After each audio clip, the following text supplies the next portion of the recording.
Let's Solve the Universe, Episode 8, with guest Alex Venn. Recorded sometime in November 2018. Good morning, afternoon, or evening, fellow humans of the internets. How are you today?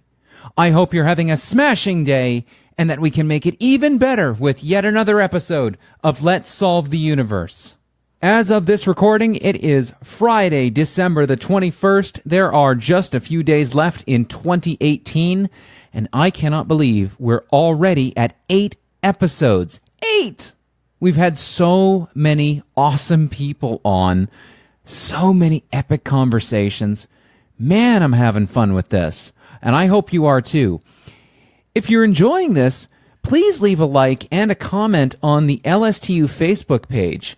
Go to facebook.com/LSTU podcast. Leave a like, leave a comment. Let me know what you think. I'm producing this podcast not just for my enjoyment, but for yours as well. Who do you want me to interview? Who do you want me to speak to? Head over to the Facebook page, facebook.com/LSTU podcast. Did you know that there are some show notes on the LSTU website? That's right. You can grab the show notes off the LSTU website. For example, this show's show notes can be found at lstupodcast.com/8.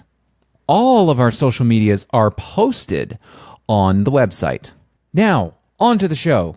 Your guest today, Mr. Alex Venn, I had a chance to meet at Mo Mondays, London. Alex Venn is a musician and a performer unlike any other. This guy arranged a bunch of loops live, added his own lyrics to it, and told us his story all at the same time. It was crazy. Alex's take on music is almost a deconstruction of music itself. At least that's how I saw it. We got to see him build up the track live in front of our eyes.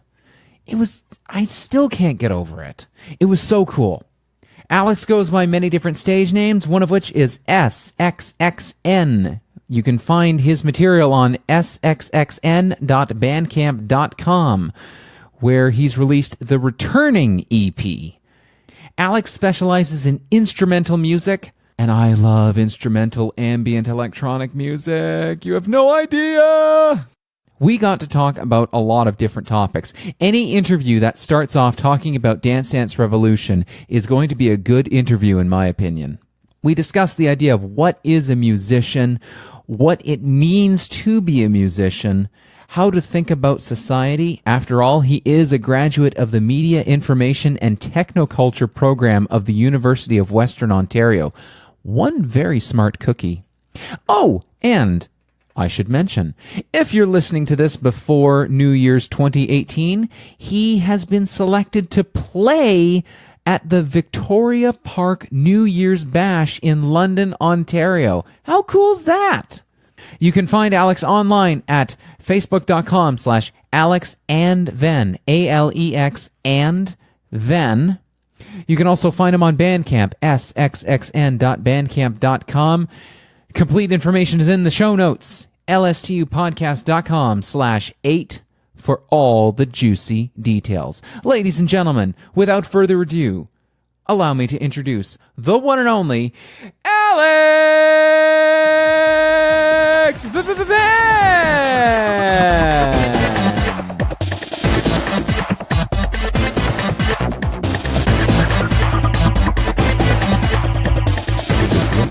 Cool. So let me just get a level check from you. Check 1 2. Check 1 2.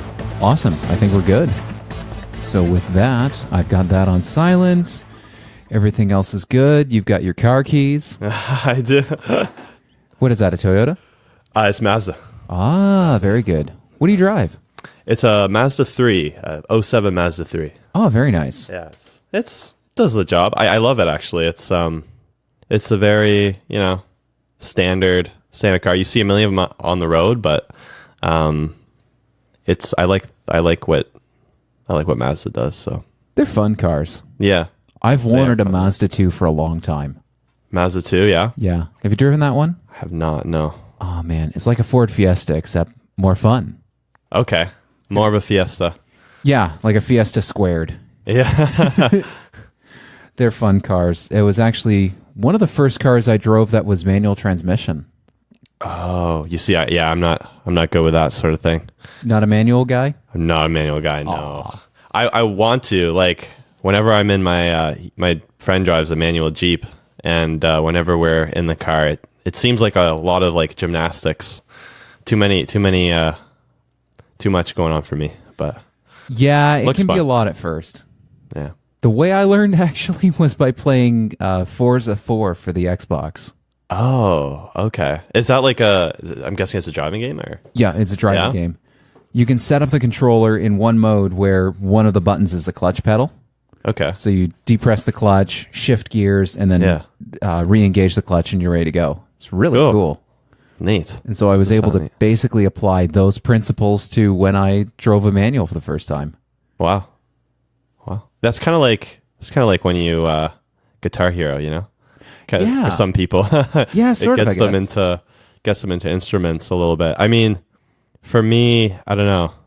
Wasn't necessarily Guitar Hero. I love like Dance Dance Revolution, if you ever played. Yes. DDR is awesome, man. Loved it. Which one do you like the most?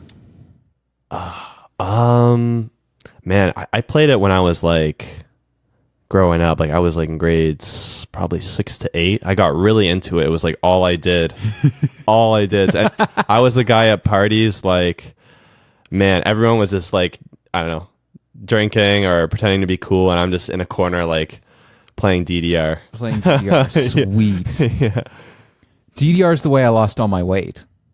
Really? Yeah. Wow. I was 250 at one point, dropped down to 165, stayed there ever since. Yeah. But DDR was the way I did it. That's so funny. I picked up a copy of Supernova 2 for the PlayStation. Yeah. And just played the hell out of that. Wow. Yeah. Cool. That's one way to do it. Dancing. Oh, yeah. Dancing is like one of the best forms of cardio that you can do. Well, and when you put DDR on the really high levels, oh my God, you can move. Oh, yeah. You ever try doing Bag? Bag. The song Bag? No. It's got bagpipes and it's a bass BPM of 65. Okay, that sounds pretty slow. Or is it like double time? Well, no, because it's, you remember the foot scale, right, of 1 to 10? Foot scale. Yeah. Of the difficulty? Yeah. It's a 10. Oh, on okay. expert, it's a 10. Jeez.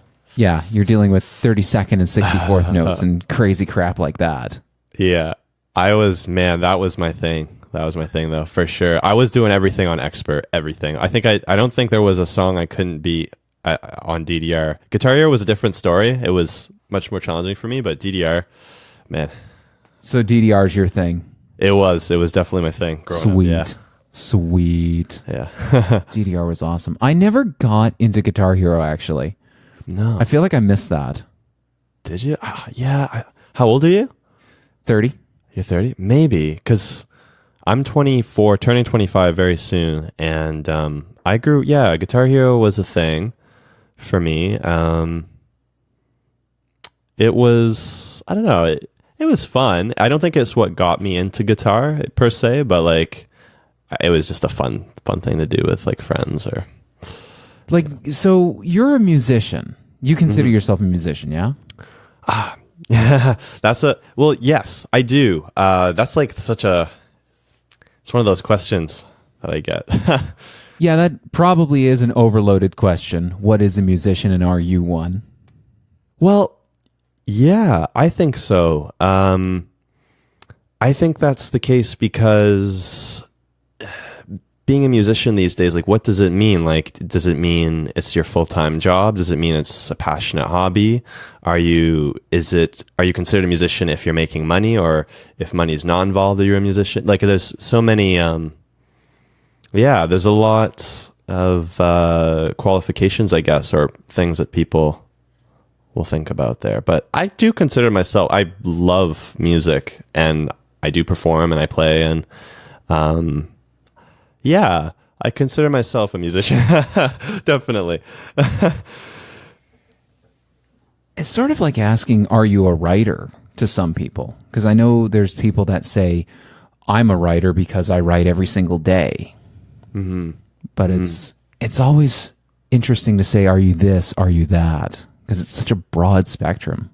Yeah, it totally is. Well, for me, like another thing or dimension that makes it difficult is a lot of my work I've done kind of like solo, a lot of solo production, a lot of things where I'm just focusing on, just me, myself, and my computer, and using a lot of software. And it's something you kind of do in the shadows, and it makes you sometimes question, in terms of identity, it's definitely, it's something where you're like, well, no one sees me. I haven't seen anyone for a long time, but, but I guess I consider myself something. But no, that's why at one point, there was a point in when my passion, I wanted to take it other places. I wanted to kind of explore like what London had to offer, and for me and for, the music scene. That sounds like past tense. You wanted versus what are you doing now? Yes, that's interesting. I'm very interesting. I'm still exploring the music scene here. But there was, the last couple of years has been a lot of, there's been a lot of exploring I've done.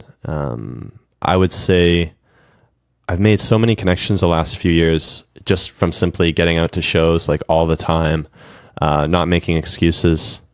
And it's incredible. Like I didn't know it even existed in London in the capacity it does, but I guess past tense, I'm still exploring, but I guess the mystique is slightly, there was a big mystique for me when I first started exploring, and it's less mysterious now. Interesting. Mm-hmm.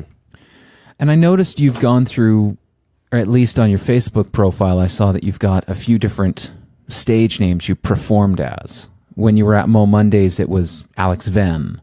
Mm-hmm. You had this other identity of SXXN. That's right. Yeah. How do you pronounce that? Yeah, no, you got it. It's just the letters. Okay, cool. Yeah. And I think there was one or two more that I saw, but I can't remember exactly what they were. Yeah, you're right. Those were two. There's also Intervene and Soft Sigh, which are a number of. I can't make up my mind, but lots going on. Where do these identities come from? That's a very good question. Okay, let me start maybe at the beginning. So, where these identities came from? I have always had an extremely passionate love for music, and my uncle got me a somewhat questionable how he obtained it version of Ableton Live, yeah. And it was, I got that in, I think it was my birthday of 2012. Before that, I had never done any computer-based production. And I fell in love with it. It was a place where I could kind of enter my own world and not leave for a long time. And music was a place that I could leave for a long time and kind of exists in the sounds. And that's what I did with Ableton. And I guess what the names came from artistic expressions that I felt the urge to, I felt it mattered enough to me that I felt like it needed its own kind of character or name, I guess. Yeah. Interesting. Because when I look at those identities, I see it feels like there's you, the person Alex Venn, then there's this performer identity, X or SXXN, and they're two. It's almost like you're maintaining two separate lives in a way. Was that some sort of an escape from the real world? Not to get too personal too quick. No. I bring it on. I love authentic, deep stuff, Well, I think escape from the real world. I think that the music identity is not so much an escape. Actually, it was me trying to connect. Actually, it was probably less of an escape than it was a reaching out of sorts, because music for me has always been like, it's a way to connect with people. And so initially it was an escape. It was a big escape for me. But over time, I started realizing the potential it had to connect with other people. And I guess the divergence in my name and how, like, the stuff I make, it kind of comes from my appreciation of aesthetics. Honestly, I really like having, if you're going to have an idea, I believe in having that, at least to this stage of my life, they've been compartmentalized ideas. They're, that idea of your music mm-hmm. being able to trigger such intense emotions too. Like, my girlfriend and I, we were having discussions about this. We've been having discussions about this for the last little while, where we'll send tracks back and forth to each other and talk about, here's what this makes us feel. It brings back memories, or, how we feel about one another. Have you found that you've had people that said, when I heard this song of yours, I had this extreme emotional reaction, or I had some sort of an emotional reaction? Yes. Ah. Yeah, absolutely. What was that like? Incredible. Incredible. I mean, that's amazing. Wow. Like, part of me lives for that. Like, that's really neat. I actually have a small story about that. I mean, I'll start with this one, but basically what happened was, I post a lot of my music online, and there's people that sometimes will reach out to me via either email or direct messages, and just express what I guess something I've done has made them feel. And someone reached out to me that I'm still in touch with, and it was incredible. She was going through some very extremely difficult health problems, and she reached out to me saying that a particular song of mine calmed her down when she was dealing with these problems. Like, she would listen to it on repeat to relax and calm down. And it was just such a amazing moment for me, because that's really special. I think that's kind of partly why I would even care about music, is because it helps me. So if my music helps other people in any way, then that's awesome. Wow. Yeah. Help somebody get through an actual medical problem too. Yeah. I think I saw in your Facebook feed that your music has been downloaded or viewed on SoundCloud over 1 million times. Is that true? Yeah. Whoa. That is true. Yeah. How did you do that? Man, so that was the culmination of my project Intervene that I started back in 2014 is when I started that one. And that was probably one of the more unified projects I'd ever done. I'm extremely proud of what I was able to do. I don't know how. I still don't really know how. I guess a part of me knows, but it was really cool. I don't know. I built the platform on SoundCloud, just uploading tracks. I had a picture. My display picture was a hospital bed. Very, very strange, but I thought it fit what I was trying to express in that small internet community. And I started uploading, in the fall of 2014. And like everyone, a lot of incredible artists that I looked up to in that community started reaching out and saying like, wow, like you actually produce, this is great. Like, and I just ran with it because I had no idea people were going to respond in that way. So it was amazing. It was so cool. So 2014, you start uploading. Yes, it was 2014. Yeah. 2014, you start uploading. Within 3 years, you're at over 1 million downloads. Mm-hmm. Million views, downloads. Million plays. Million plays. Yeah, wow. Over 1 million, yeah. Million plays. Did you do any self-promotion or any commercial promotion to get that attention? Or was it literally just word of mouth and reaching out to people? Like, how did you accomplish that? Yeah. Most SoundCloud profiles I've looked at have like a couple hundred plays at most. Yeah. How I accomplished that. I really, man, I don't want to be like that corny person, but I feel like if your heart's really in it, like if your heart's really in something, it's going to reach people. I mean, I'm trying to think. I didn't do any standard promotion. Like I wasn't paying anyone. I wasn't. No, I wasn't even reaching out to people. I did do one thing, and it was actually I have to attribute this to some of my success online. I do have to, but what I did was there's a comment function on SoundCloud, and I utilized that to build my following. So I would comment the same thing on every track that I listened to. And I listened to hours and hours every day of music. So anything I liked, I started branding with my own, my own, I guess, using the comment, my own comment. And people started they would reach out to me and be like, oh, it feels so good when I get your, like a little seal of approval in the SoundCloud community. And it was really neat. And that was before I started uploading.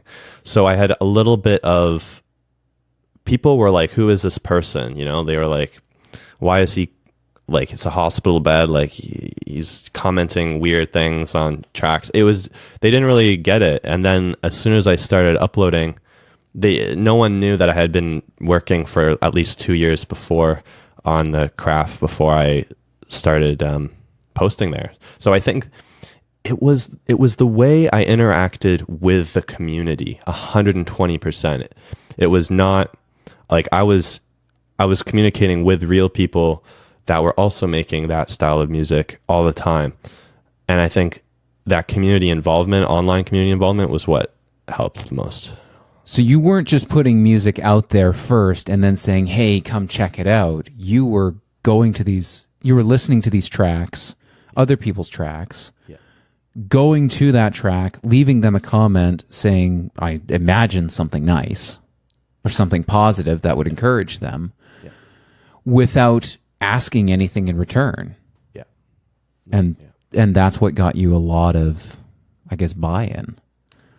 Yeah, it was, I like to think that the music itself, I do pride myself in the amount of, like a lot of hours and a lot of, engineering and producing and recording, and all that is important. Like the music is the first number one thing, I think if you can have as much advertising or kind of strategy as you want, but if the content itself is lacking, then people will catch on pretty quick. But I think, it was definitely the way I engaged in the community that helped. And I think I would, if I was going to recommend anything for other artists, I would definitely say, really engaging in the community. Like that's like, I think part of my story that I'm just starting to realize is, that goes so far. And not just engaging in terms of, here's my stuff, please check it out. Engage without expecting anything in return. Is that right? Yeah. Well, just if you love something, right, you're going to engage with it. You're going to, I was always talking to, I was a bit of a fanboy, there were lots of artists that I love so much, and I thought they were such incredible artists. And I was a fanboy, and I think that if you're really like fanning out to like, if you have people you look up to, then I think engaging with them in a sincere way is going to go a long way. Yeah. Right. I feel like it's like that in any area of work. Part of it is just showing that you're there for the long haul too. I've seen a lot of people who feel like the fanboy in the room, but then 3 months later you don't see them again. But it sounds like you also put in the consistent effort to engage with these people online. That you were there not just 2 weeks and then, oh, I'm done. Religiously, every day. Wow. Every day. Every day. Wow. Hours. I should just put out there. Yeah, it was every day for hours. Yeah. How the hell did you ever finish what is it, a bachelor or a master's degree in? Bachelor's. I did a 3-year bachelor at Western in media information technoculture. There. Wow. Yeah. That was with, what faculty was that with? FIMS. Ah, yes. Yeah, they've got some cross courses with the faculty of, or the School of Computer Science, Faculty of Computer Science. Cool. Something like that. Yeah. Western's little computer science department. Yeah. And I do mean little. Sorry, guys. I'm from Waterloo and I graduated from there. So, yeah. FIMS is really cool. I saw your new building over there. Yeah. It's nice. It is. It's got chairs. Yeah, it's got chairs, right? I mean, for a minute there, it didn't seem like we'd have much. And power outlets. Yeah. Yeah. I know that FIMS, there's been some pushback over the years. Not maybe so much FIMS, but the MIT department, but I'm glad they're doing well. The MIT department is? My media information and technoculture. Oh, okay. The program itself has received some pushback from. Oh, really? From Western, yeah. So tell me more about the MIT program then. Like, what is that? That seems like a very media information technoculture seems very. I'm not sure what the right word is. Broad, maybe. No? Broad. I'm not sure. Yeah. There's something about it seems actually more oddly specific. Oh, okay. I guess. But media information technoculture. Tell us more about that. Yeah. MIT was basically a shot in the dark for me. I took a few courses first year, and I was originally in political science. So I was going to follow in my father's footsteps and pursue a political science education. But I was kind of disenchanted with... I was disenchanted by the kind of descriptive nature of political science. And what drew me to MIT was how investigative and analytical it was. It's basically a program about media and the political economy of media and how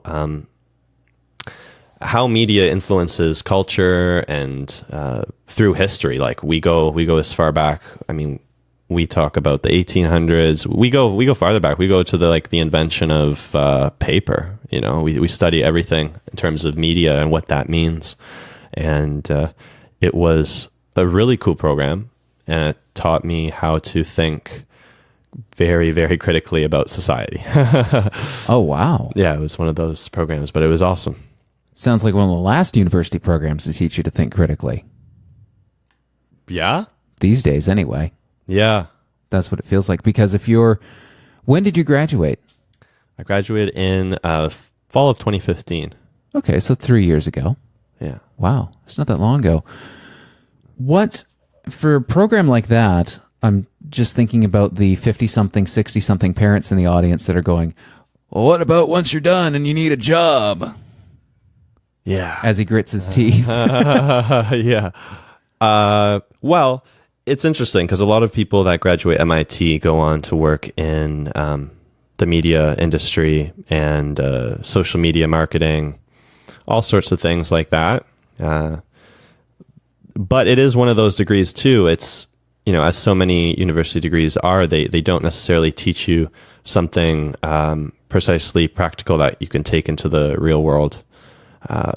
But it's a good foundation. I mean, I don't think I could have just went into university right out of the gate and pursue something practical. You know, I really needed, my imagination needed something. So, well, how the hell, and I brought this up on the podcast before, how the hell do you turn to a 17-year-old and go, okay, give me your life map for the next 25 years? And by the way, you got one shot to get it right because you're going to have $25,000 worth of debt if you're wrong at the end of it. Go. Yeah, exactly. It's crazy. That is crazy. And it's never made sense to me. Wow. Yeah, I feel like I was just having a conversation of sorts with my father the other night about that, because I don't know. I think, yeah, we live in a society where there's so much pressure put on us to have it figured out. And yeah, as you said too, the monetary element, if you don't figure it out, you're going to be burdened with some pretty heavy financial consequences. So yeah, life is not black and white. Yeah. It's not. And another recurring theme that's been on here is that the path is not linear sometimes. Very often it's not linear. I guess it leads me to my next question is, because you talked about originally going into political science and you were going to follow in your father's footsteps. So your father, is he a politician? Like what did he do with his poli-sci background? Yeah, that's a good question. He went on to get his master's in political science, and he wanted to be like a bureaucrat. So he wanted to move to Ottawa and start his career there. But things changed. So he met my mother, and they fell in love. And I suppose they felt at the time that London was a better city to raise a family. I guess to each their own, and my father decided to stay in London. So no, his path has not been linear either. He now works for the school board. He's a researcher for the school board at Thames Valley School Board, and he does some great work there, basically reviewing educational policies for the public school board. Right. And and basically seeing what can be done about that. And that's cool, but yeah, his path wasn't linear either. So Right. How did your parents react when you said, I'm changing track from political science to the MIT program? My dad was actually pretty supportive. He understood that there's also this thing too, where I feel there's a resistance to kids and kind of, doing what your parents want you to. There's always that kind of pushback that young people can have. And I definitely had that a bit too. I wanted to kind of pave my own lane. And he saw that I was very interested in it, and he saw my passion. So he was like, yeah, go for it. And my parents have always been good for that. That's definitely something that I haven't felt the pressures that some other parents will put to follow a specific path. Yeah. Right. Or follow a non-standard path, let's say. Yeah, totally. Yeah. The stuff I do is unconventional for sure. And it's not like it's when you're in high school, the guidance counselor pulls you aside and says, hey, Alex, you can be a solo musician. That's a career opportunity for you. Or you can be an entertainer, you can be a host or whatever. Mm-hmm. Sometimes these gigs feel like they come out of nowhere, or it's you find them by accident. Yeah, totally.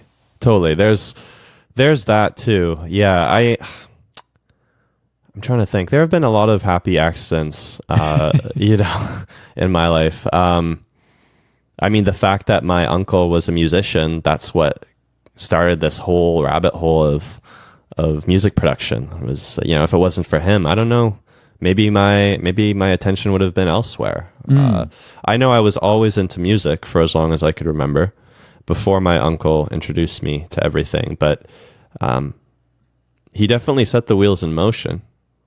He gave you a path. He did, yeah. I don't think he had any idea what he was getting my whole family into. Right. You know, but yeah, it worked out. And my uncle, he's a musician. He's also a French teacher, but he does lots of music stuff, plays, Call the Office, does all kinds of little things around town. Yeah. So he's active in the scene, it sounds like.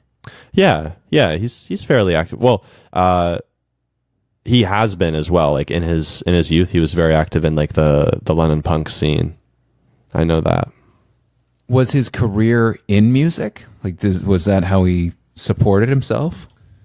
My uncle, no, he was he was always like a teacher, so he's always been teaching French at University of Western Ontario, and he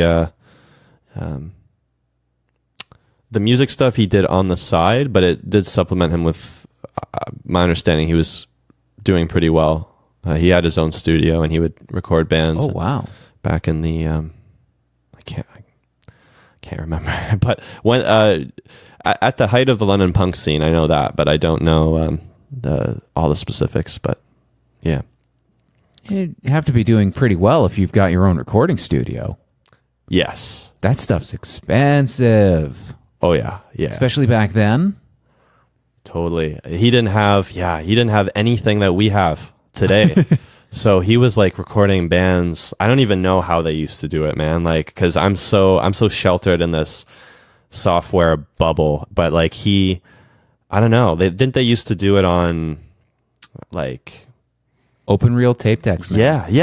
Yeah. Multi-track open reel tape decks. What? Yeah. He definitely had some, he had multi-tracks. He had like tons of, it was just very physical process. Yes. Very expensive process. Yeah. Can you imagine? Isn't it amazing that we look at this stupid smartphone? It's recording the podcast. It's a multi-track recorder. And it fits in my pocket. Like, that is nature cheating voodoo. It is. Yeah. I think about this stuff a lot. Like the way we're going with technology. It's insane. Like, I don't know. I was watching this video the other day about robots and how we're going to have like robots you can buy soon that can do like things around your house. And I don't know. That's crazy. Well, we've already got robots like have you seen the Baxter robot? Baxter, no. So Baxter, I think that's the name. Don't quote me on that, internet. The Baxter robot, it costs about $24,000. It's meant for industrial applications. It was billed as one of the first robots where you could articulate its arms and program it that way.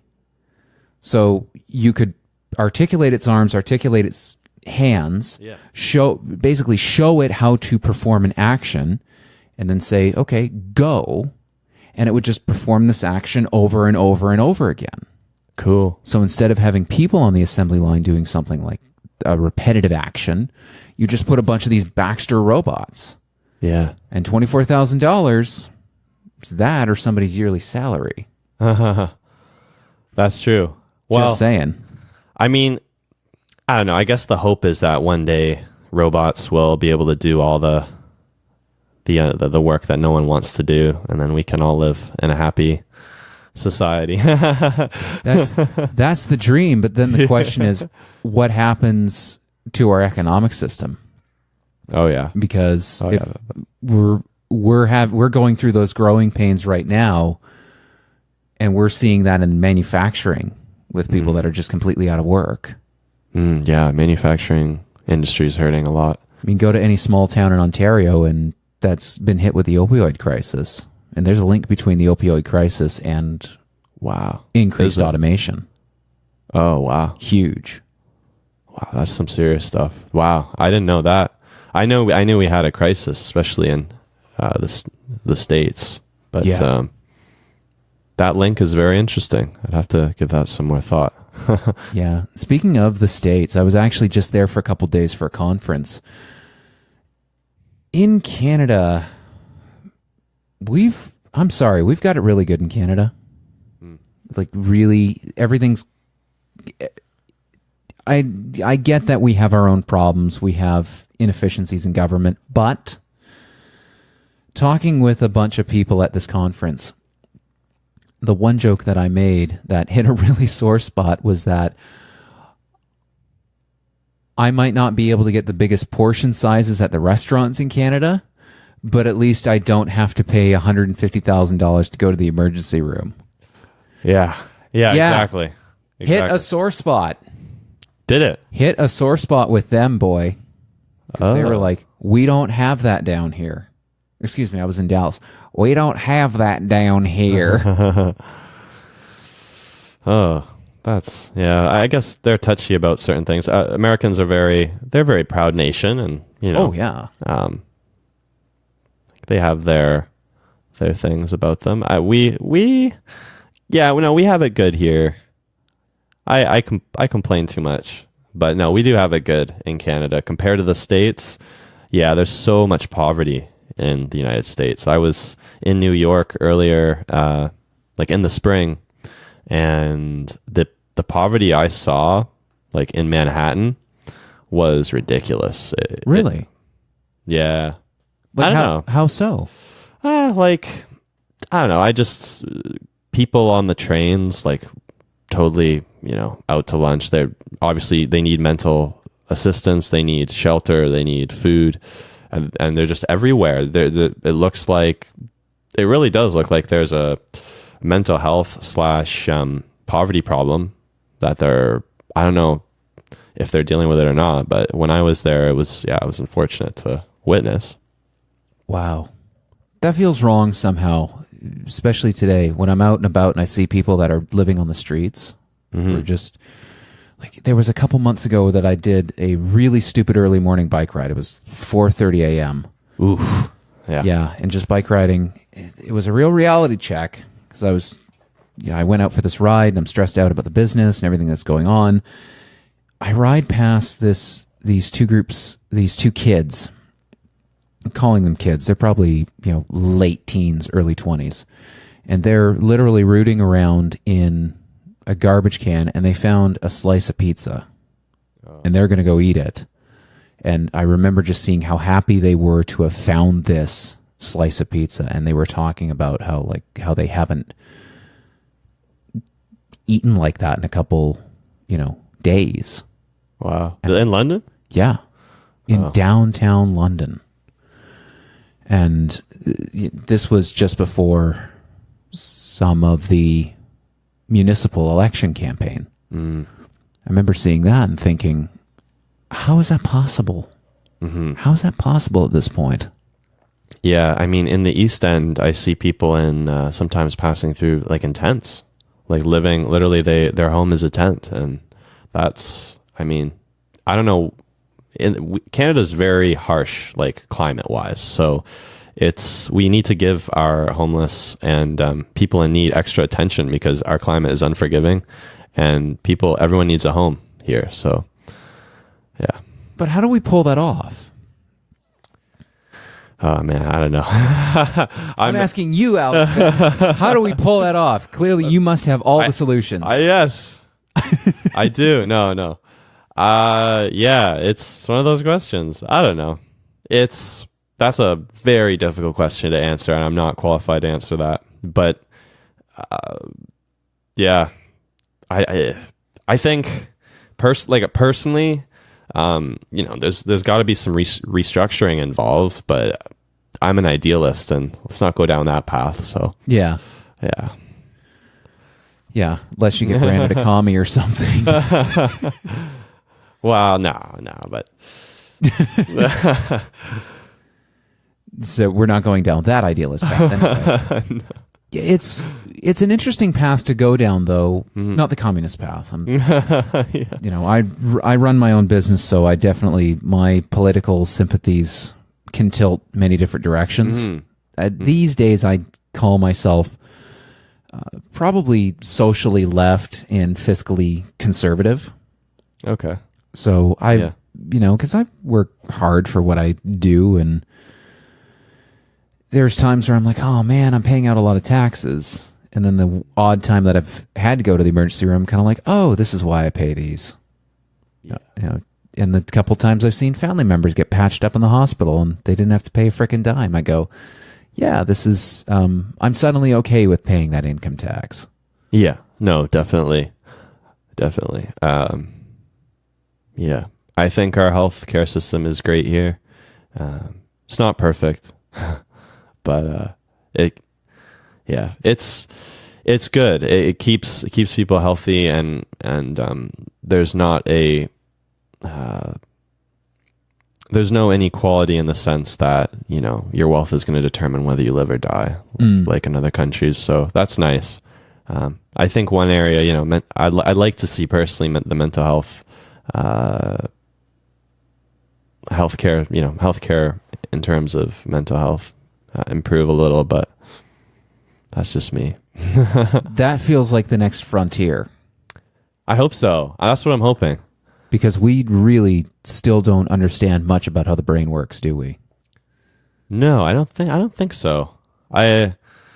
Neuroscientists, I guess, they're so intelligent, and they're doing a lot every single day. You know, if you go on, I don't know, Science Daily, there's always like studies being done. There was actually something I read the other day about a massive supercomputer they've been working on it since 2006, and they just turned it on a few weeks ago, and it's supposed to map, or I guess simulate the human brain and how the synapses in the brain work. Whoa. Yeah, it's very cool. Whoa. Okay. I'm going to be looking that up right after Yeah. right after we're done recording. I'm going to look that up. Yeah, it's super cool. The only so my understanding of it is the machine is nowhere close to the number of I guess synapses of the human brain. I think it's 1/100th of the size of a rat's brain.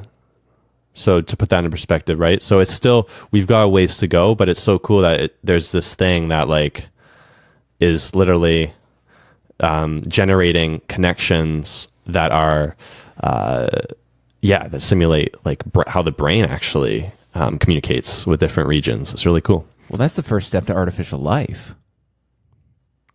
Yeah.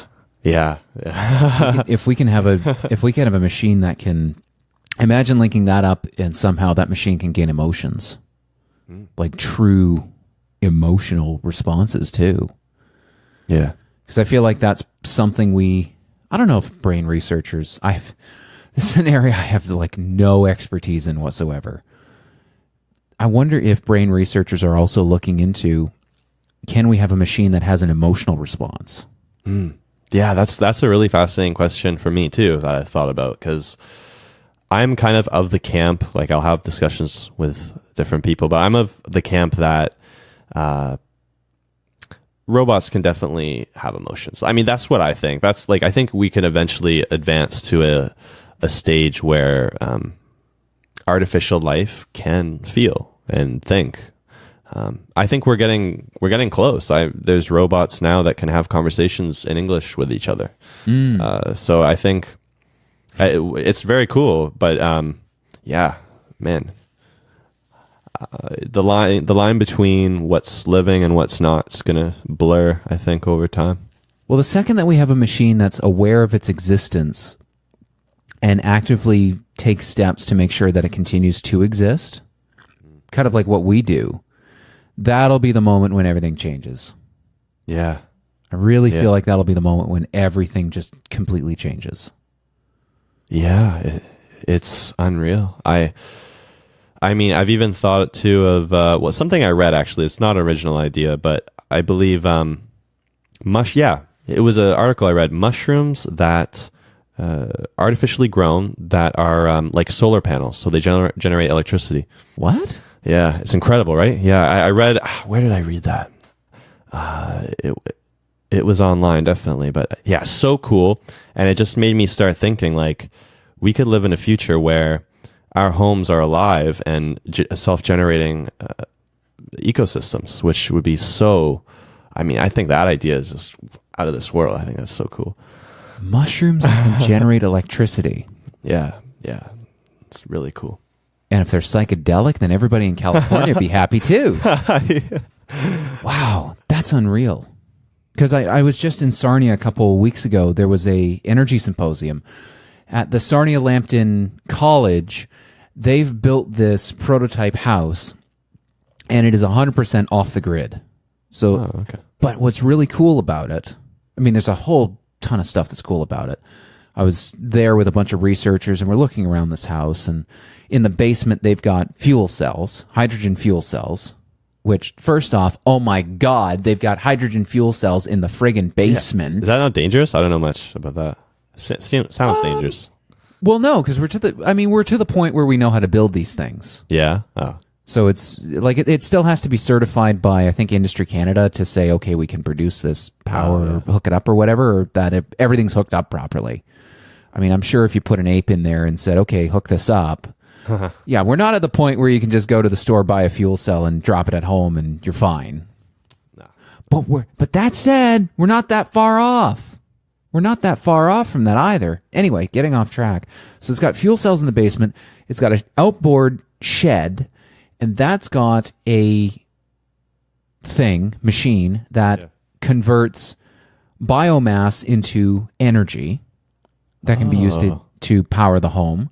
The roof is lined with solar panels, not just to generate electricity, but to power the water heater in the home.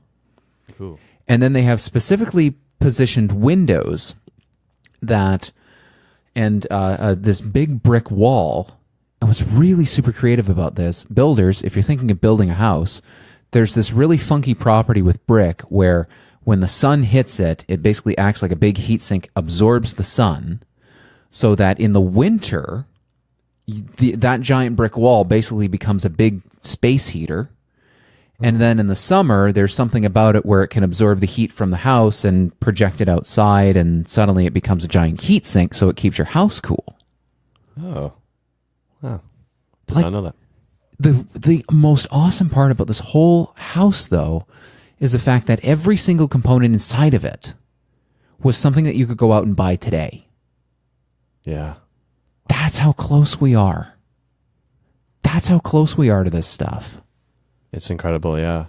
I feel like there will eventually be some kind of movement towards that too. I think people are going to wake up and kind of realize that with the initiative and the resources, are going to be available to everyone, we can kind of, do our own thing. Oh, it's starting too.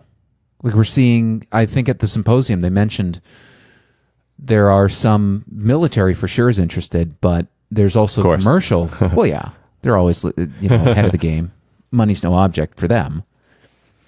But there's also commercial entities that are buying up these fuel cells and buying up this new technology because it's cheaper and more reliable for them to generate electricity that way over the long term than to be reliant on our power grid.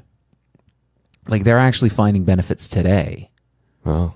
I mean, that house, I think, if you were to build it, would cost a cool $2 million or so, which is pretty cheap if you're in Toronto. Yeah, that's true. But that's true. That's why I don't live but in terms of movement, where the hell was it? Today I was driving up. I can't remember the street I was driving up. It was not Richmond. I can't remember it anyway. Dundas. No, not Dundas. I mean, they've got the Flex Street there, which that'll be interesting when it's all done. Yeah. But there's a couple streets in London that I saw today where they've got.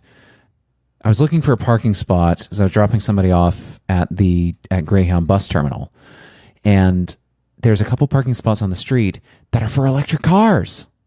Oh, they're electric car charge points on the street. Okay, on the street. You can only park electric cars in there right now. Wow, I didn't know that. London's ahead of the game. Yeah, we've got electric car charging stations now. That is cool. Actually, we've had them at the Covent Garden Market for a number of years now. Oh yeah, I think I've seen those around. Also, you can lock your bike down there. So they installed a whole bunch of bike racks. People in London, if you're biking downtown, lock your bike at the Covent Garden Market because it's sheltered, it's underground, it's awesome, and it's got cameras and security guards. Oh, cool! Yeah. So you're pretty good there. I want to get back to this media information and technoculture, and specifically what you actually analyzed and covered in that program. Because it sounds like you're pretty interested, and we'll get back to the music, because I feel like there's a big... I'm really curious to see how this program fits in with what you've studied in music. And reading from your Mo Mondays profile, it said that you studied media and its profound effects on society. I feel like that was a phrase that was not written lightly. Yes. So what all did you study as part of the MIT? Well, it was extremely comprehensive. But in terms of the framework, we studied so how media affects culture. And so for example, I'm trying to think of we studied music theorists as well, which was very interesting. We studied someone by the name of Adorno, who was a philosopher and music theorist. He escaped. He wrote a book on popular music right after escaping Nazi Germany. And Adorno was a German, but he wrote about popular music, I think, and definitely his experiences in Germany, I think, influenced his take on popular music. But we studied all like things like that, we studied deconstructionism, like Derrida. We studied semiotics. I loved semiotics. Semiotics was a study of symbols or signs. And semiotics and linguistics I feel like they have a lot of overlap. And so it was a program that took frameworks like, semiotics, for example, and then it would be applied, or deconstructionism, and we would apply it to crazy thing like Kanye West. Okay, so walk me through that one. Well, I remember I wrote a paper in third year about Kanye West, and I think the whole premise was how Kanye is essentially he's kind of part of this system, these capitalist structures he started as someone always working against the system, and slowly, for some reason, and that's what I explained in the paper, he became almost a promoter of the system he once tried to work against, which is an interesting concept. And how did you find that he got to that point? Like what? Mm-hmm. How did that come about? This goes back a while now, but I think generally speaking, it's kind of one of those stories, or it's that age-old story where money changes you, or has a potential to change you if you're not careful. But it's much more complex than that. I'm giving like an aphorism, it's complicated. But Kanye West is a very, very interesting person in the entertainment industry, and I think he's, as much as people hate him, he's a very interesting, just his story and where he fits into popular culture and what that says about us, like what that says about North America and our values, our cultural values. It's you want to, for me at least, I always want to think about why certain people gain the popularity they do, and what does it mean? Like what kind of shared values are we expressing through this? So. Because he didn't become popular in a vacuum. No, exactly. Somebody was buying what he was selling. Yeah. Implicitly or explicitly. Yeah. So semiotics is the study of symbols? Symbols or signs, yeah. Symbols or signs. And then, so combining that with Kanye West, like when I think sign, I think about like a stop sign or a yield sign or something like that. Mm-hmm. So with somebody like Kanye, how do signs play into Kanye's success or his life? Like how do those two intersect? I think, well, it's interesting in hip hop music. There's a lot of symbolism. There's so much symbolism in hip hop. We're talking more abstract symbolism? Abstract? Well, whatever the hell that means. Yeah. I'm thinking of an example of symbolism in hip hop. Like, hip hop started, I just, from my general knowledge, it started as a movement to bring Black and African American matters to public's attention, and things they were experiencing culturally at the time. I believe it was in the 80s when it was, I guess, first conceived and gained traction, but it turned into so many different things over its evolution. And over time, I think, chains in the whole bling era of hip hop, chains became a symbol of wealth and status. This one as well, a status symbol. Women are a big status symbol in hip hop culture. But lots of things that, it's interesting. It just, basically what does this say? Like the program dealt with, to think about things that might feel like common sense, or like, oh, it's good to be, really rich and, not care about what other people think, and just, all that sort of thing. But when we really think about it, there's many layers to it where it comes from, and in our culture. And I'm definitely not as well equipped today to speak on semiotics as I was, but it still fascinates me. Yeah. I think people definitely always aspire to have that freedom, and money can represent that in some ways. Yeah. Well, the story of, the American dream, right, is I guess a dream of freedom. Yeah. On some level. And I think that plays a role in terms of people want to be free. People want to be able to live happy and free lives. Yeah, another rabbit hole, but yeah. Do you want to explore it? It sounds like you've got something in mind. Yeah, it's quite complicated. I think sometimes about what freedom means in our culture, and and freedom is very important. Freedom is like the most important thing in a democracy, that we have. Freedom of speech, freedom of association, and I just think it's something I think about, like what constitutes freedom. I don't know. These are things I think about. Alex Van, he thinks about these things, I guess. Well, let's go down that road. Freedom. What is freedom to you? I think freedom's wisdom.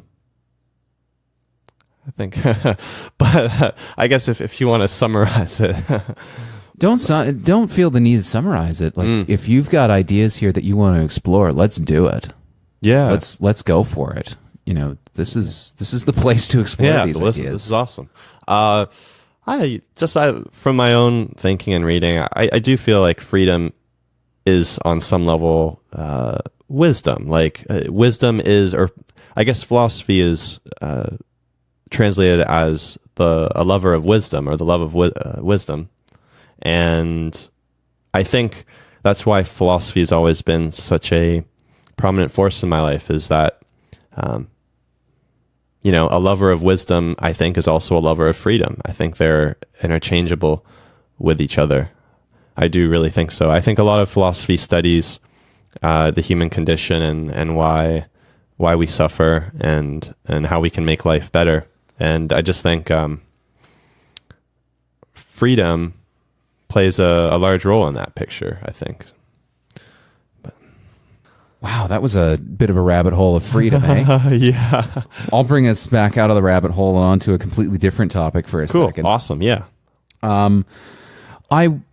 Every time I talk with a musician, I always get really curious about what... I know your background is you got that copy of Ableton and you were able to start playing with it. Yeah. But when you started to arrange your music and started to arrange these sounds in different orders, expressing these ideas, how did you know to put certain, like, well, first off, I'll back up. When you're arranging these tracks in Ableton, are you literally playing on a piano style keyboard, or are you dragging loops in from a toolbox, or like, how are you arranging these tracks? Yeah, cool.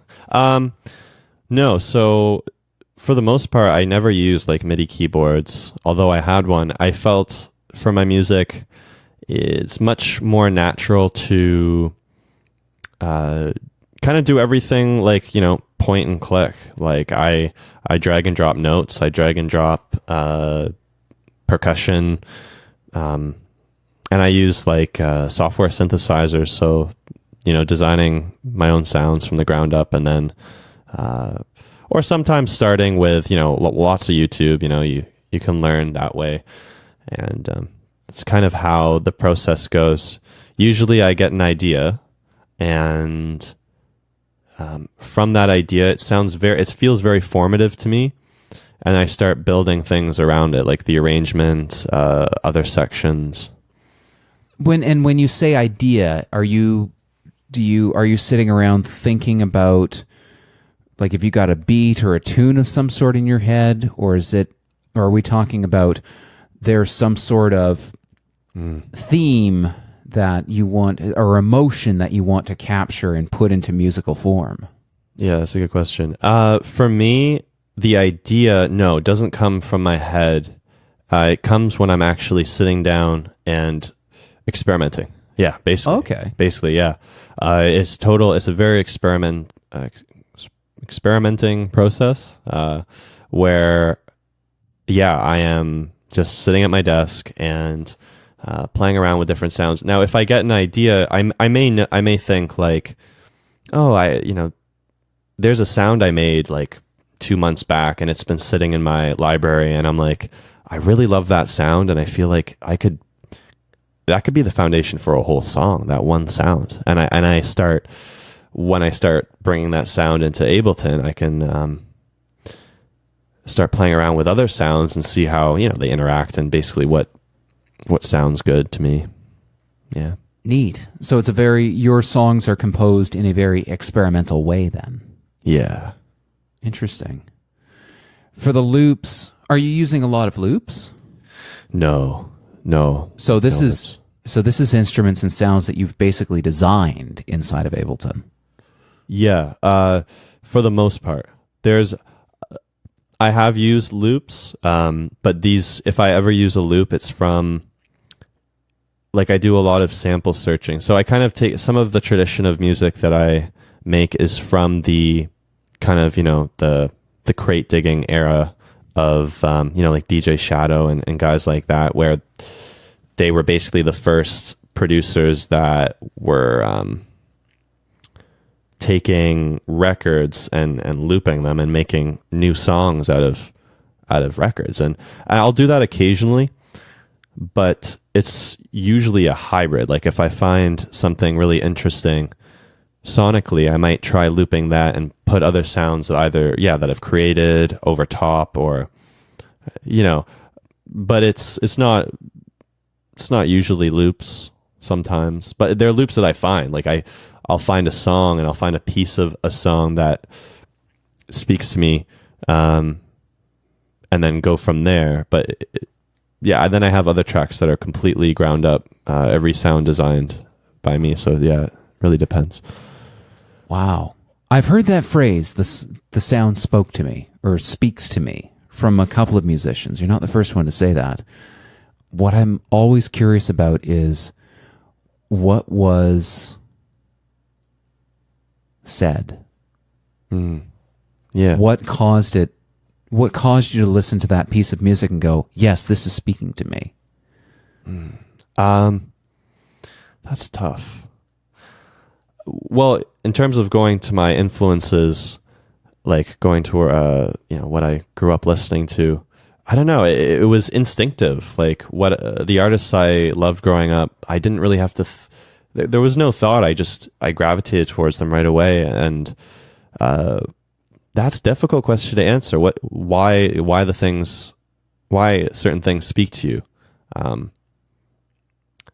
Yeah, that's because I think art is so subjective, and it's such a personal, like, it hits you on a personal level. So everyone experiences, the more I've talked to other people about art, the more I've realized everyone's experience of art is different. It's actually incredible.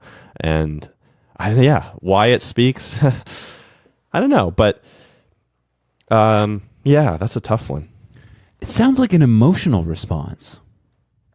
It is. Yes, 100%. You know, it is an emotional response for me. Emotions play a big role. Yeah.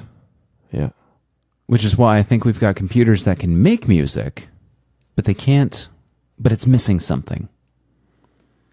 Yeah. There is that happening with like Hatsune Miku, things like that. Yeah.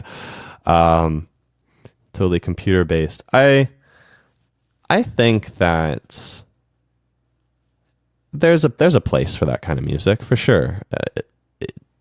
It's not necessarily devoid of humanity or human emotion, because the machines that make the music are also, you know, made by humans. So I don't, you know, people who are against like that forward progression, I'm all for taking art in new directions.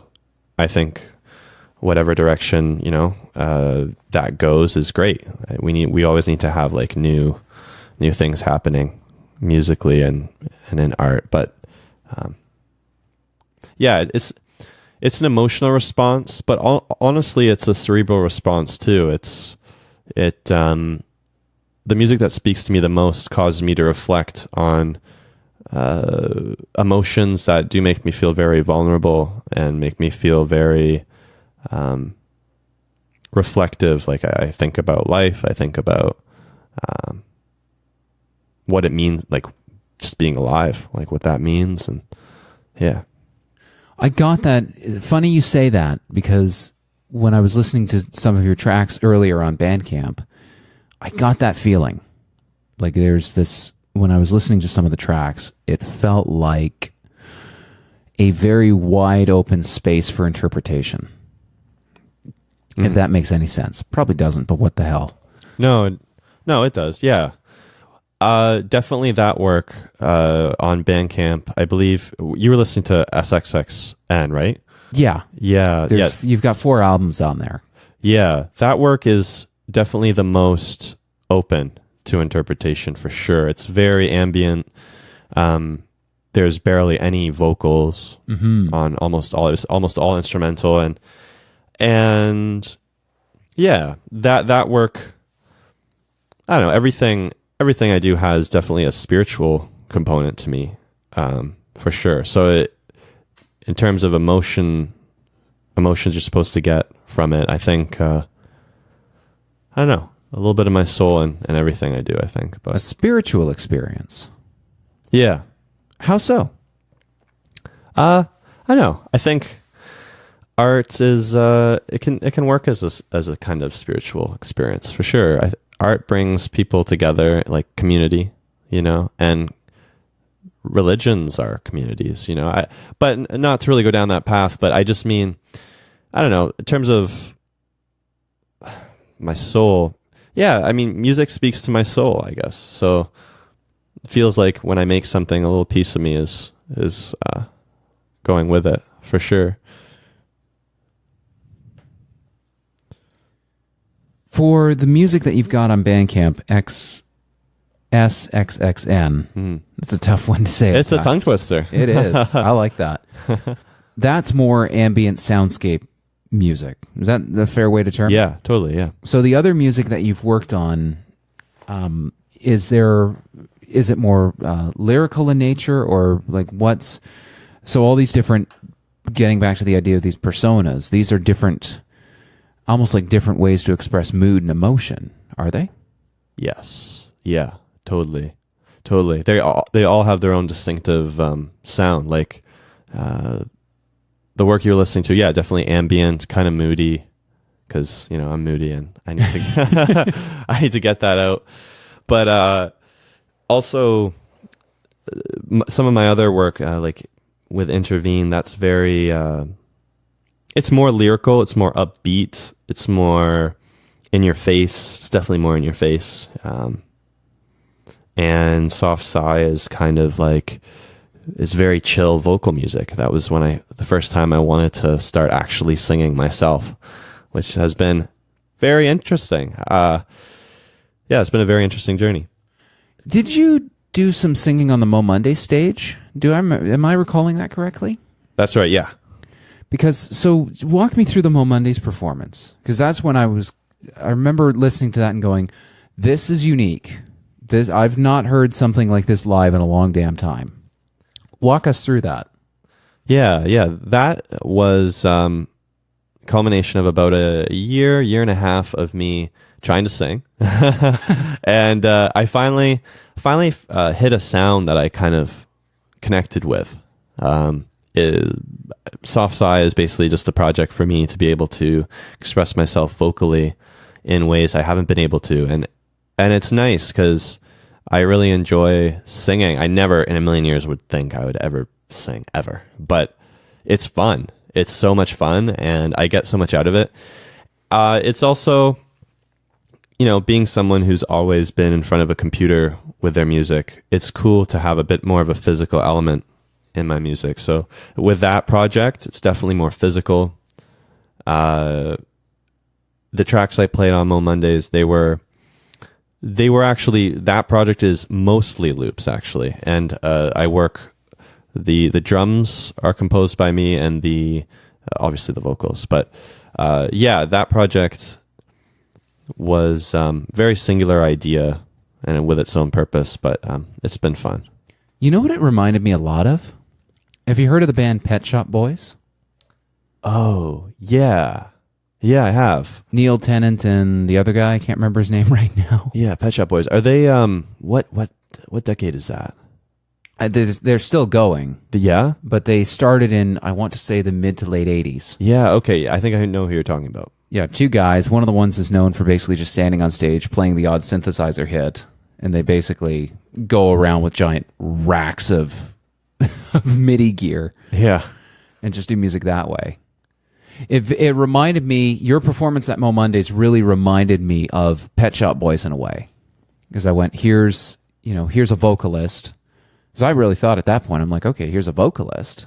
Yeah. Who's using loops to create this live sound. And aside from Pet Shop Boys, and I want to say one other performer that I saw at Dollhouse Showcase 2017. Oh, cool. I haven't really seen that style in a long time.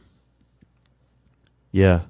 Yeah, it's definitely a unique style for London. I don't think it's the electronic music scene here is it definitely exists, but it's much smaller than it's quite a small scene. So you're not going to see much of that around London, I don't think. But no, there's some incredible electronic musicians in London. I definitely need to shout out some people who have not only very talented, have helped me too, like with my music and whatnot. But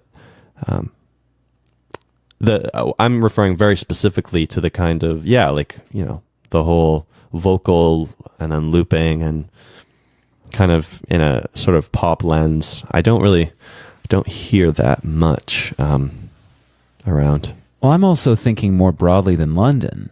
Yeah. Okay. I'm looking at other performers that do what you did, and I can't think of anyone. Maybe because I'm not paying attention, but I also feel like there's, like watching you do that live, watching you compose with the loops live, and then do your vocals was like, whoa, that's some serious talent there. That's a really unique. I wish people could see more of that. Cool. That's sweet. I'm so happy to hear that. Yeah. Because, wow, yeah, it's... As a guy that's been interested in branding and psychology, I think you have what we would call a unique selling point. Cool. Cool. That's awesome. Like, have you considered doing anything like streaming a performance like that live to the internet? Oh, that would be very cool. Yeah, like a live to air sort of thing. Yeah, that would be sweet. I would like doing that. Yeah, I know that Radio Western has live to airs, but yeah, I thank you. That's awesome. I'm always a little, I guess, shy. I'm a little shy about it, just because I'm surrounded by so many. A lot of my friends are less in the electronic realm, and they're more, they're on stage playing real instruments. I call them real, right? But I do consider everything I do very real. Don't get me wrong, but just in that traditional sense. And I am on stage, like with my computer and this gear, and it's like, people will sometimes ask me like, oh, what instruments do you play? And it's like, well, on stage, occasionally I'll do this, I'll do that, but it's yeah, it's weird. There's always like, it's hard for me to say what instruments I play, because I play instruments, but they're not necessarily a component of my sets all the time, But that computer has become an extension of you, though, in a way. Like, this is you're using this as a tool to express yourself. Yeah.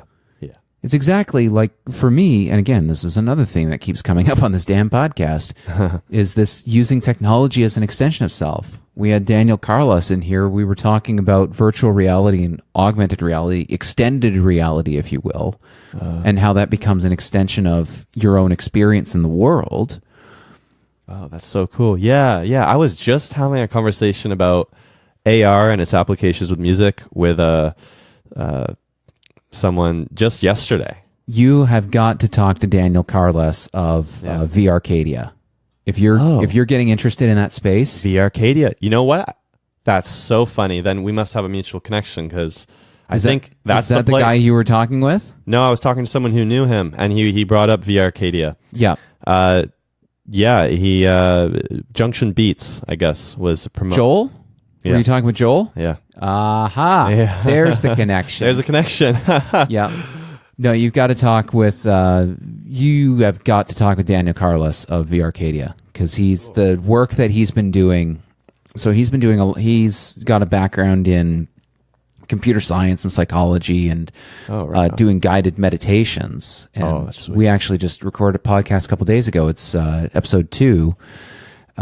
That we got talking about how there's a crossover between the doing guided meditations and guiding someone through a good augmented or virtual reality experience.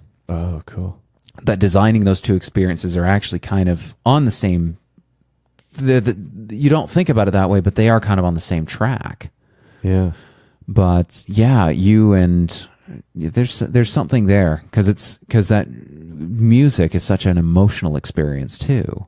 Combine that with the ability to create to extend what we're able to, transcend what we can do physically with a virtual reality experience, plus the musical component. So cool. Yeah, that's literally what I was having a conversation with Joel about yesterday. Yeah, it was. We were talking about like its applications with percussion too, because of course he's a percussionist, but.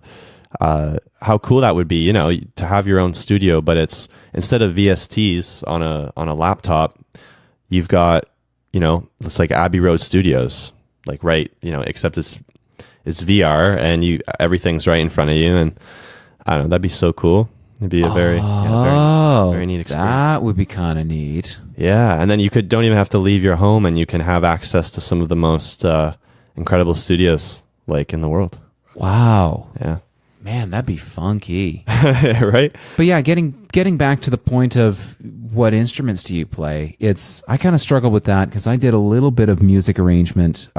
Mine was even more basic than yours. Mine was like, and when I mean basic, I mean way the hell basic. Yeah. With acid music. Acid music. Remember that? Oh, do you mean the genre? No. The application. Oh, no, I don't. It was Sonic Foundry's Acid Music, and then Sony bought it a few years ago, I think. Okay. But it's basically it's a really simple audio workstation where you can drag in loops, set your beats per minute, set your root note, and then, draw stuff, manipulate the pen and volume envelopes, and that's really about it. Okay. And I used that, bought a bunch of loops, arranged some tracks to varying degrees of success. Yeah. And have sold one album to date, All right. which was a cool moment, but still. Of course, it's a big milestone. Yeah. Play your first record. You go from 0 to 1. And you've got a physical CD too. I do, yeah. Which was, I'll get to that in a minute. But it's interesting because we say, what instrument do you play? But it's the computer in a way is your instrument. Because you're using that to express your emotions. Some musicians use a guitar or a ukulele or a piano or whatever instrument they happen to be playing, but that's really just a tool to express themselves, and it happens to take that form. Yeah, exactly. Whereas you're using a computer to express your musical emotions. Yeah. No, I agree. I agree with that. It's definitely like, computers are so powerful now that you don't even need to go out and buy a synth anymore. You can just, everything can be on your laptop. It's incredible. And that doesn't mean I don't play instruments, and I do incorporate some live instruments into my work. But if I feel like a certain sound, like when you have a software synthesizer and you can create almost any sound imaginable to the human ear, I think that offers so much possibility, and I really like that idea. So I think you're giving yourself not quite enough credit for your own abilities, my friend. Like, I'm waiting for someone who really takes advantage of these different streaming platforms we've got available, like Facebook Live or IGTV or, pick yours. Yeah. Periscope just got bought by Twitter a while ago. But any of these mediums where you could basically, because I've got a little device here. Oh, cool.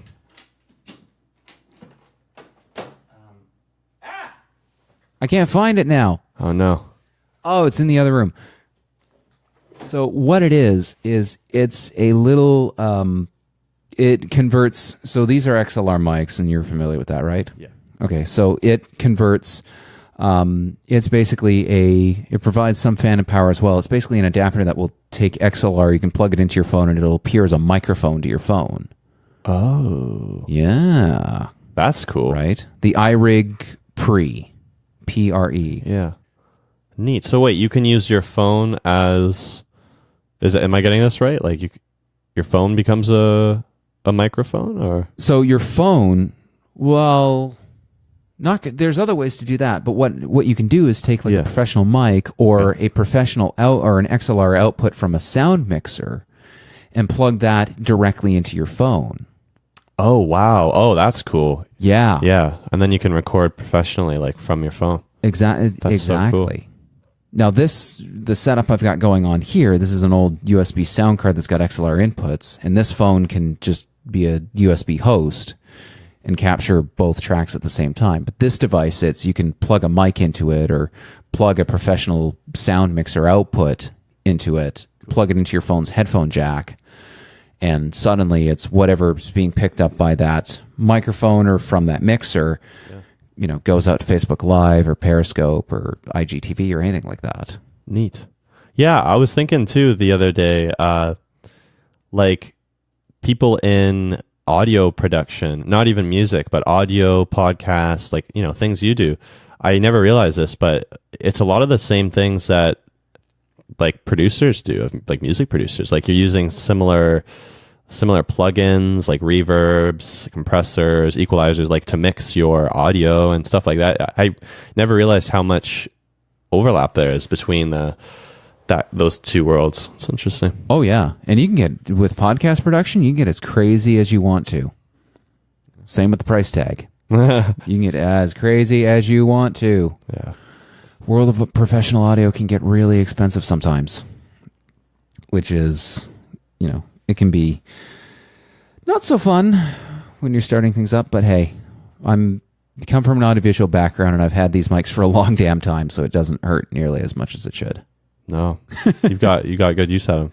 Yeah, no kidding. So what's next for you with your music? What's next?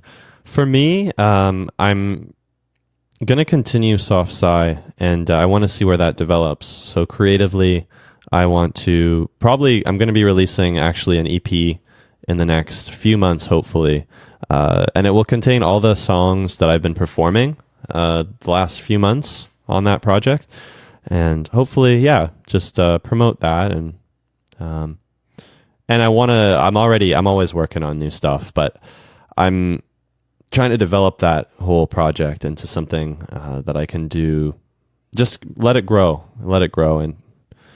and potentially seek out other musicians to accompany me on stage if that comes into the mix. But yeah, I'm excited about that. Now, you're doing a lot of live performance these days, right? Yeah. Well, quite a bit. I mean, a number of shows since July, or it was August. No, since August, I've done probably like 5 shows, that's quite a. I mean, for me, like that's quite a bit. Especially this being a totally new project, where I haven't sang before this. It's been really cool to actually have people responding to it. So, I'm hoping to do more. I think I'm actually, I've got one coming up, but no, it's booked way down the road. I've got actually the next thing for me coming up is, I'll be DJing. I also DJ sometimes, but yeah, I saw that. I'll be DJing at Vic Park for New Year's, which will be really fun with a friend of mine, Jeremy. He's a local hip hop artist, and we're going to be throwing it down for New Year's, and it'll be really fun. Cool. Yeah. How'd you land that? Through my friend Jeremy. We've worked together for a couple of years, on and off on different projects. I produced a song of his for his last record, and we're working on something right now which may or may not be played live on New Year's, in Vic Park, which would be so cool to perform that, on such a special day. But this is this is a collaboration that you two have been working on. Yeah. Oh, cool. Any hints as to what kind of content we can expect? Yeah, we're looking to do something very upbeat. It's going to be New Year's. We want to bring the energy, so upbeat, positive, and something, that we can usher in 2019 with. So it's going to have, what I'm working on is definitely of the electronic variety, but it's going to incorporate some catchy hooks and things to get people in the partying spirits. Which is always a good way to start the new year, isn't it? Yeah, totally. New Year's is one of those times you just want to go out with, like, I don't know, no care in the world and just enjoy it till the last minute. So this is, I don't know why, but I always get really happy around this time of year. Yeah. October, November, December. There's something exciting about it, isn't there? There is. Yeah, totally. So much change, right? The seasons. Yeah. Like autumn comes, and then before you know it, it's winter in Canada. But seasons change so fast, and I love winter. It's a very beautiful, beautiful time of year. Well, and you can have so much fun in the winter too. You can. Don't ever catch me on skates. That will not be a very great sight to see, but You ever gone snowshoeing? No, I want to. Dude, pick up a pair of snowshoes. Yeah? Best thing ever. Cool. That sounds like so much fun. Where are there places like that in London for snowshoeing? I'm sure there's places like that in London. I had a friend of mine from Quebec order me a pair of snowshoes a while back. They're this beautiful aluminum pair. So they're super lightweight, but they're awesome because they've also got ice cleats on the bottom, so you don't slip on anything. Oh, sweet. There was a couple days last year where it snowed like crazy, and I still wanted to go out, but the sidewalk plows hadn't been out yet. And I took one look outside and went, well, hold on a sec. Just because the snow plows haven't been out doesn't mean I can't have some fun. So I strapped those stupid things on and just hauled ass. I was going faster than some of the cars down Riverside. Really? Jeez. Yeah. I believe it, actually. If the roads weren't shoveled, yeah. No, the roads were an absolute mess. At one point, I had to take my winter jacket off because I was just getting so hot. Oh, yeah. Isn't that a weird feeling when it's like -20 and you're like sweating? And you're sweating, yeah, from that physical activity. But yeah, snowshoes are where it's at. Get yourself a pair. Yeah, for sure. I want to do a lot this winter. You know, my partner actually came right from Houston, Texas. So she's never been. This is her first like winter, like real winter. So oh, really? Yeah, we're gonna do some fun things. This is gonna be your first winter in Canada. Yeah. Oh. Yes. Oh man. Bless her. She's doing well so far. Best of luck to her. That's going to be a bit of a shift. Totally. Because if the people in Dallas last week or anything to go by, they were complaining. It's like, it's a little bit cold down here. And I'm thinking, really, guys? Yeah. You think 14 degrees is cold? 14 Celsius? Yeah. Yeah? Oh, my gosh. 14 Celsius. And I'm going, yeah, this is perfect. I wish. Yeah, they were complaining a little bit. It's a little bit cold down here. I'm thinking, no, it's not. Yeah. Where I just came from, it's frickin' cold. It's not even as cold as it's going to get. Not even close. Not even close. Yeah, snowshoes. Totally recommend. You going to go cross-country skiing at all? Cross-country skiing? Yeah, I'm planning on probably doing that, yeah. What's your favorite winter activity? Favorite winter activity? This is a childish one, but building a snowman, I love doing that. I love building snowmen. I love snowball fights. You know, really. I'm just revealing my inner child right now, but let me think. I love tobogganing. Tobogganing is so much fun. Where do you go tobogganing? Well, I don't know how much I'd recommend this place. You want to be very safe, right? So, to anyone listening, if you're going here, make sure it's during the daylight hours. But Thames Valley, Thames, you know the Thames golf course? Yes. Yeah, have some really wicked hills there. You Ah. can go pretty fast. You just want to definitely, you don't want to go within a mile of any trees. That's definitely not something you want to get into. But if you want to go fast, Thames, man. That sounds like so much fun. Yeah. Where I grew up as a kid, we had the Thames River running through our backyard. Or not through our backyard, but really close to it. So there was, behind the house, there was this really steep hill, and you could get some pretty good speed on the toboggan going down that hill sometimes.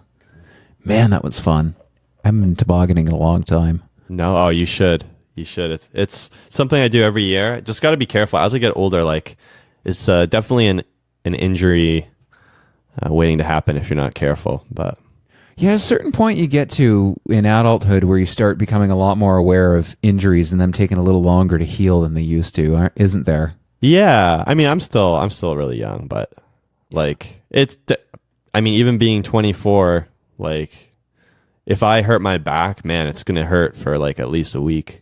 Yeah, that's not so fun. Things about aging that they don't tell you. Yeah, and it's just beginning. Yeah, it's just starting. It's a scary thing when you realize you are getting a little bit older, but it's not. I mean, I'm saying that, and I'm 30 years old, and there's people in the audience, I'm sure, that are going, really? You think you know aging? Yeah. Just wait till you get to my age, Sonny. It's like, yeah, I'll wait. Yeah, actually. It's funny. When we're young, we want to be adults, and when we're adults, we want to be kids. It's make up your mind. You know what, though? I don't mind being an adult. I really don't.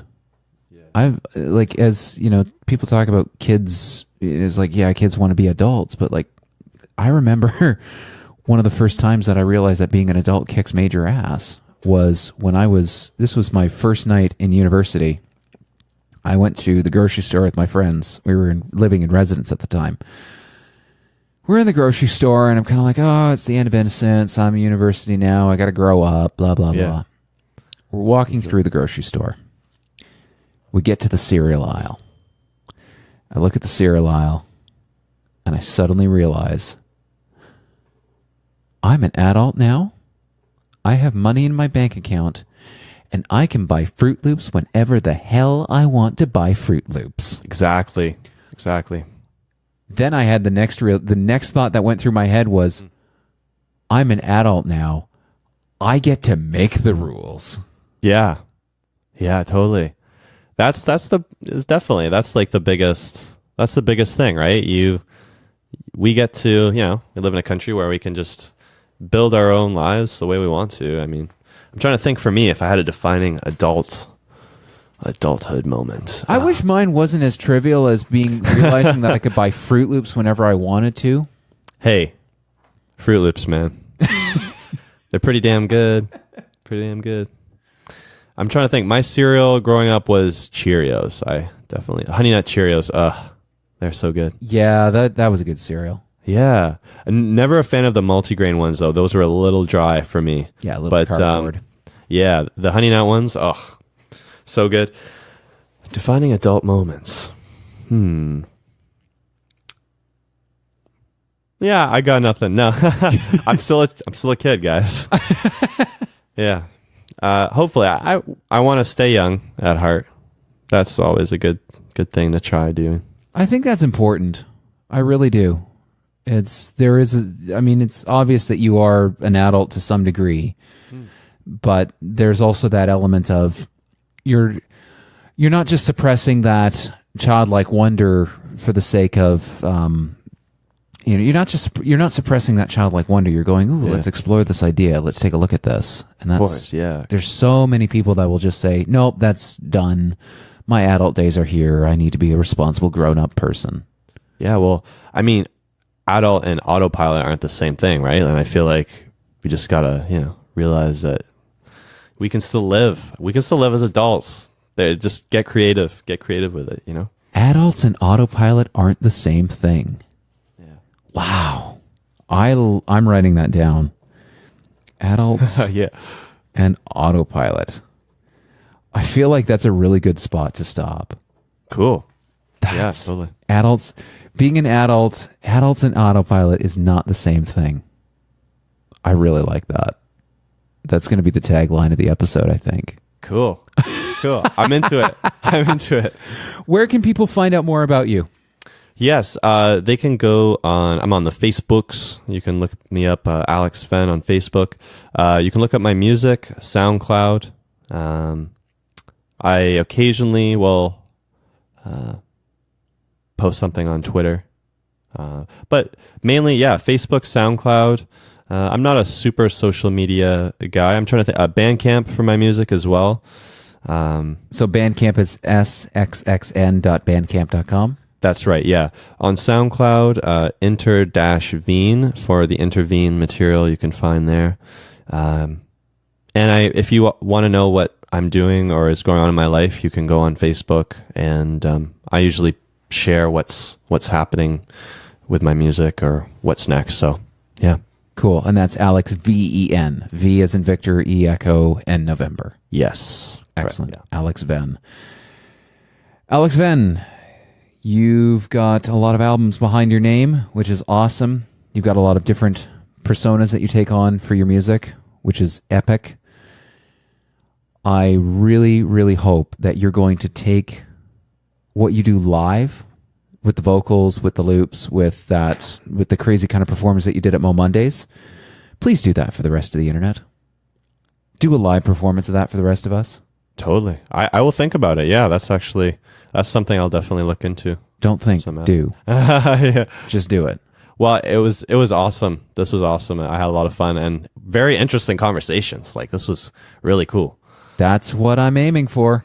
Yeah, totally. But the conversations can't happen without a second person. So you've got yourself to thank as well for being an interesting person. Yeah, totally. But this was awesome. Yeah, thank you. So thank you so much, Alex. Thanks. This was a lot of fun. And we'll see you let me try that again. And we'll see you next time, dear listener. Here comes the outro. Bye for now.